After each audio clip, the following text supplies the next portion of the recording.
So in this video, I'm going to be showing you this Dreadnought bad boy, how I went about painting it and where you can get your hands on it. Hi, it's Alex from FrogLane Studio here, where we provide free hacks, hints, tips and tricks to ease your hobby woes. If you're new here, make sure you go ahead and click that subscribe button, and if you like the content we produce and want to see more, links to which are just down below. So in this video, we're going to be looking at this McFarlane scale, Warhammer inspired robot Death Banana.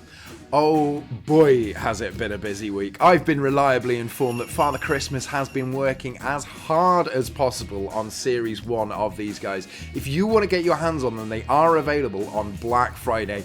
Stick around for the whole video where I show you how I went about painting this, so that you can find out exactly where to go about getting your hands on one of these guys. And finally guys, if you want this exact model, it's going to be available on my eBay store, FrogLane Studio. Check it out. When I got this model from the fabricator, it didn't require that much cleaning. It came pretty much as you can see here. The model itself stands about 11 inches high, 7.5 inches for a standard model. This model is absolutely huge. Now I decided to go with the Imperial Fists, and so I just used a standard car spray primer to get that banana yellow color. Once we got that done, it was then straight onto the Nazdreg.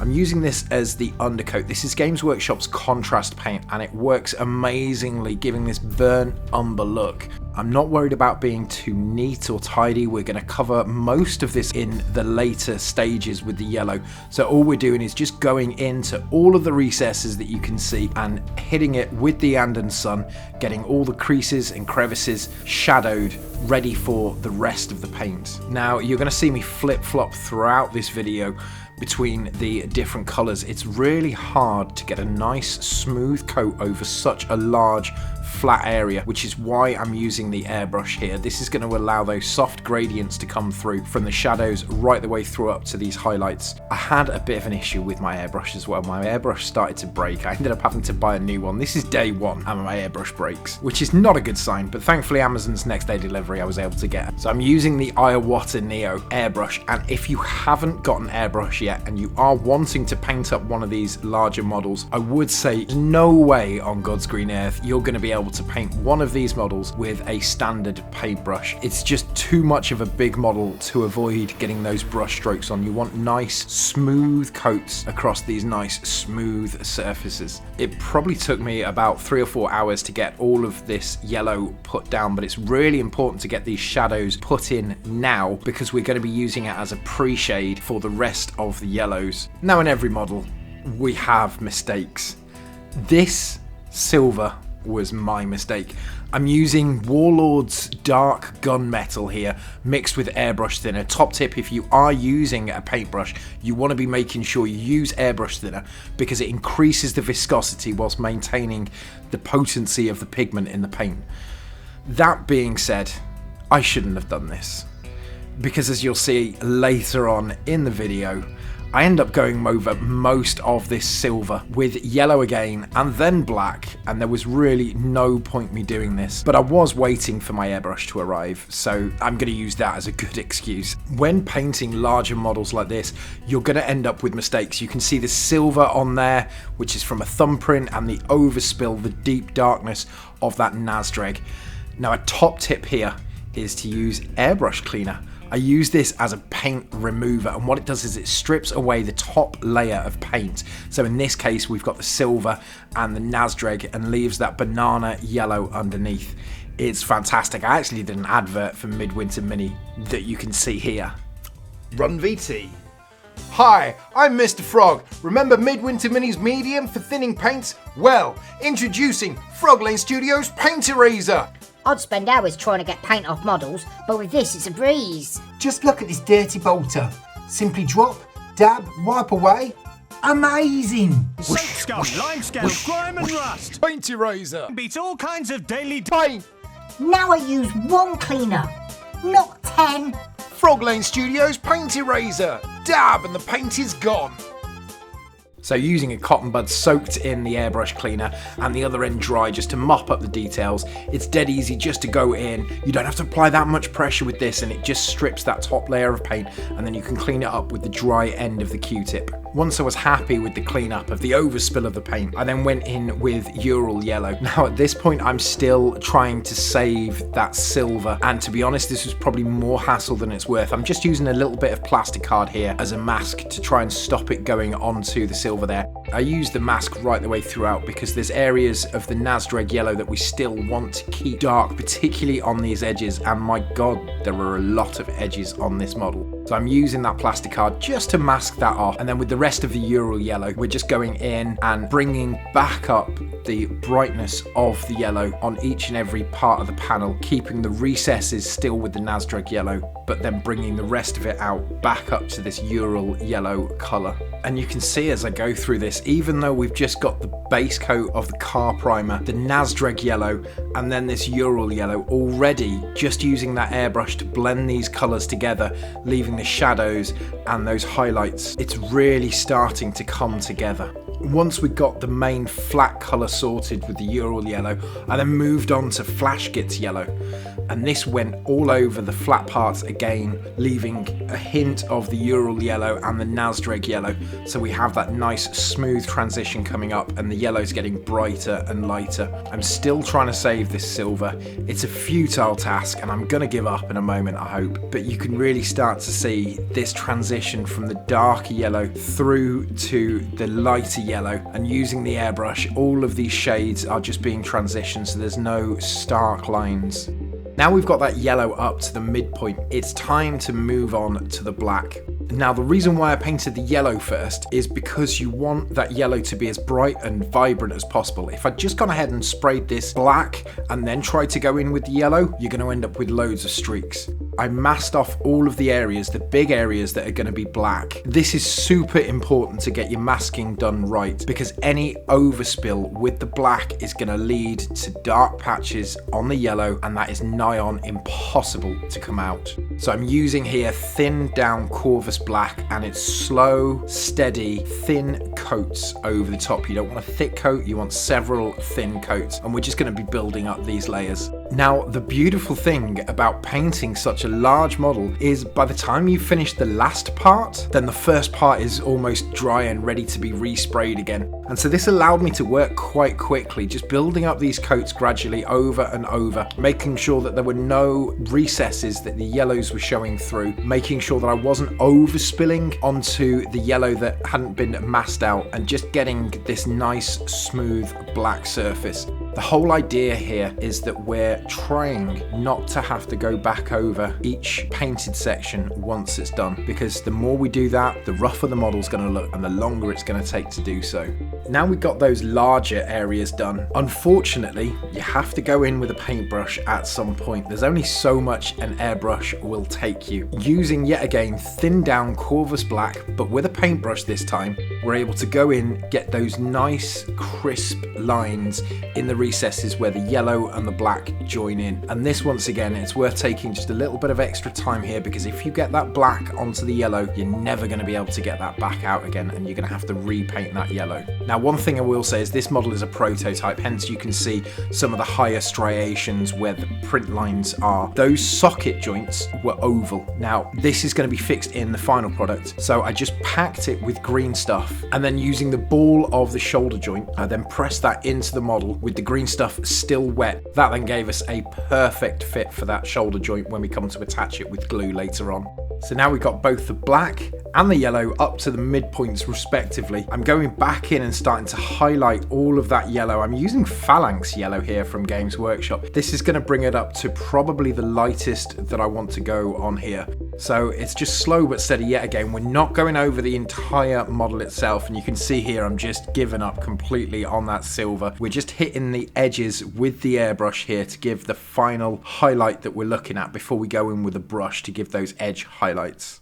And here we go. Final part of the yellow done. Dawn yellow here with a paintbrush. I've watered this down yet again with the airbrush thinner to give a nice smooth coat, and we're just going with the flat of the brush. I'm not using the tip, just the flat of the brush, and we're going over all of those edges with this Dawn yellow to give that final edge highlight. And my god, there's a lot of them. I think it probably took overall a good couple of hours just to go through with this Dawn Yellow, giving all of the edge highlights, but the end result is so worth it. Oh, you found me. Right. If you want to get your hands on one of these guys, it's going to be available from Fabricator and Fiend's Etsy store. It's $175 and it's going to be available midnight on Friday. Well, Thursday night, Friday morning. So midnight EST on Thursday through to Friday, ready for Black Friday. They are a strictly limited run, so if you want your hands on these, set your alarms, get in there early, because once they're gone, they're gone. There's going to be less than 30 available of these, so I've been told. So that's Fabricator and Fiend's Etsy page. Get your hands on one of these guys. If you follow my social media on Instagram, you'll be able to see the direct link for that. But let's get back on with the video. Now that we've got the top end of the yellow done, it's time to go back in with the Nazdreg yellow to panel line all of those recesses, those cracks, those shadows. Any areas that might have had too much overspill of the brighter yellows, we're putting those shadows back in. Now this is something that is normally done on a 28mm scale, and so us as 40k modelers, obviously we like to see this on the larger scale as well. It's not necessarily realistic, but we're aiming for a Games Workshop style of paint job on this model, and so of course it's got to have those panel lines. Now it's time to paint that silver. I spent over half of my first day painting all that silver, only to spray over it with black and yellow, so it's high time to go about cleaning that back up again. Like I said, I'm using Warlord's dark gunmetal here. Now I love using this Warlord Games dark metal paint. It gives really nice smooth coverage right the way over all of the metal that we need, and then allows for a lighter metal to come over as a highlight. So I'm just going to take my time, go through all of these silver areas with a paintbrush. I am using airbrush thinner again, just to thin down this paint and allow a nice smooth coverage. I'm taking my time, trying to avoid getting through on the black or the yellow and going over the entire model. With that gunmetal done then, I'm using another gunmetal, this time from Vallejo, and it's lighter than the original one. I've mixed it in just to get a little bit of a graduation, and we're going to go over the entire model again, avoiding the cracks this time. On all of this model, I'm trying not to use shades wherever possible. Because these areas are such large, flat surfaces, if you're using a shade or an ink on there, you're not going to be able to maintain that smooth colour right the way throughout. So I'm trying to use paint wherever possible. It's a slightly slower method, but it's going to give you a better finish overall. So I'm using a mixture of overbrushing and dry brushing here, just to avoid those cracks and crevices and put that lighter metal on top. And so with that done, it's now time to go on to just that pure gunmetal. Now I don't want to reinvent the wheel here. I am trying for speed as much as possible. So I'm using a makeup brush here. These makeup brushes make great dry brushes, and all over the bigger areas of metal, I'm just going over it with the dry brush, picking out these highlighted areas to avoid having to do this with a paintbrush, playing it smart wherever possible. Now I managed to get more silver paint on the finished yellow. I could have absolutely kicked myself, but using that airbrush cleaner again and the cotton bud, you can see a really good example here of just how quickly and easily it's able to pick up that paint, and you can't see any mistakes on there once it's all finished. Now with the black, the silver and the yellow done, we can do the details. Now the details on this model in particular are just these headlamps and then the helmet itself. So these thankfully are both red, so I'm just using Gelverback red here as a base coat to go over all of those areas, get a nice flat coat over the top of it. Airbrush thinner again when you're using that paintbrush, just to give a nice smooth coat, and we're going to go right the way over all of the areas that need to be red. With that base coat down, it's time to map out the veteran's line on his helmet. I'm using Grey Seer here, and we use this just to map that out. I don't want to paint the red up fully. You don't want to paint any of your colours up fully if there are other colours that are going to be going alongside it. The reason being is if you make a mistake and you've finished one colour, then you're just going to have to go back over that and try and colour match and repaint that up. And that's where you get those uneven, wonky lines that paint bleed through, and it just doesn't look good. So I'm just using Grey Sea here, trying to be as accurate as possible with these straight lines. I can clear it up on the right hand side once we start increasing the red, but we're just mapping out where that white line will be. With that done, I can go back in with the pure white, and once again using airbrush thinner, we're just going to be going in nice, thin, smooth coats. I think probably about 3 or 4 coats is what it took me here to get up to a nice flat white colour over the entire thing. I've put the model on the table just to give a nice steady smooth surface whilst I'm trying to paint these lines in, and it worked out really well. And now that white line's done, we can finally go back to this red and start making it pop. So I'm using Gelverback Red and Rhinox Hide here for the shadows. I'm cleaning up that white line and putting the shadows in the bottom right hand corner of these lamps.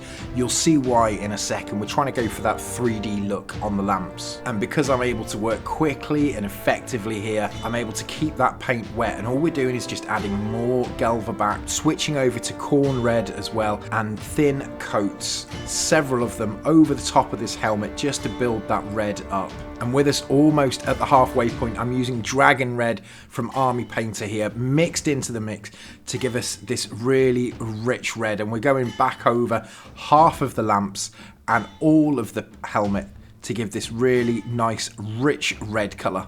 And so with the halfway point reached with the red, we can go in and start painting these lenses. These lenses, I'm using a dark green here, Incubi Darkness, and then we're going to start adding lighter greens into the mix. Moot green, and then all the way up to a yellow on the final edge highlights. And this is just going to build up that nice blend. If you jump and you transition from one paint straight onto the next, then what ends up happening is you have more of a starker outline. And so with the yellow added into the mix and the final thin line right the way on the bottom of these lenses, then these lenses are done. The only thing I'm going to do now is just with a dot of pure white paint, we're going to add that up into the corner of the eyes and also onto these lamps, and this just adds to that 3D look. Now with the lamps themselves, that white can be a bit stark. Go back in with the red, it's watered down, and I'm going to put a glaze over the top of that white to really thin it down and blend it back into the red. Now we can add white back into the red, and we're going to put pink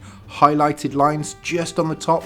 This is going to increase that 3D look from a distance, and then pure white just on the top part. The final model is almost completed. Now I'm using transfers here. Games Workshop do fantastic Forge World transfers. There is no way on God's green earth I'm going to be trying to freehand over the top of this model. A, it's going to take too long, and B, I know for a fact I'm going to mess it up. So I'm going to use Microsol and Microset here to make those transfers look as if they're painted on. Now you put the Microset over the top of the paint first.